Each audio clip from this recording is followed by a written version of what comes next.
15 yıl капитал ремонт күрмәгән хезмәткәрләр. Бюроның район ара филиалы клиентлары өчен тамырдан үзгәргән хезмәт шартлары. Ремонттан соң 300 квадрат метрлы бинада физик һәм юридик затларны кабул итү өчен махсус зоналар бар. Мөрәҗәгать итүчеләргә игътибарлы булыгыз дип белдерде район башлыгы хезмәткәрләргә. Людям строго не относитесь. Техниклар, межа ясаучылар, юристлар, хисапчылар бирдә барлыгы 13 кеше эшли. Башлык техник инвентарлаштыру процессы белән танышты, хезмәткәрләр белән аралашты, хезмәт оешкан 90 ел эчендә учет техник бәяләү документациясе тупланган архив материаллары сакланышы шартларын ошатты. Зур конкуренция чорында уңышлы эшләүче коллективның хезмәтен хуплады. Здесь все у нас есть. Вот это, это государственная структура, чем она отличительна? Это очень дорогое, конечно, дело, да, это накладно. Посмотрите, у нас все ведется еще в электронном архиве. Это электронный архив. И помимо того прочего, мы ведем полностью подшивку.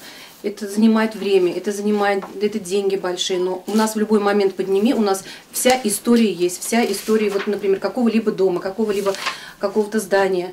90 ел, киләсе ел Нурлат элеваторы җәмгыяте өчен юбилей елы. Нурлат районы хуҗалыкларының барлык ашлык запасы тулысынча бер җиргә тупланган саклау урынында бертекнең сакланыш сыйфаты нинди? Раил Козеров ашлык саклау урыннарында булды. Тәүлек буе ашлык сагында торучы лабораториядә хезмәтнең оештырылуы белән кызыксынды. Бүген элеваторда 78 000 тонна ашлык саклана. Очень важный момент, конечно, да, довести, то есть сохранить до момента поставки продукта до покупателя.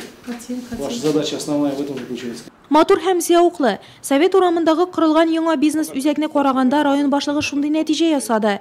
Шул ук вакытта объектның функциональ булырга тиешлеген искәртте.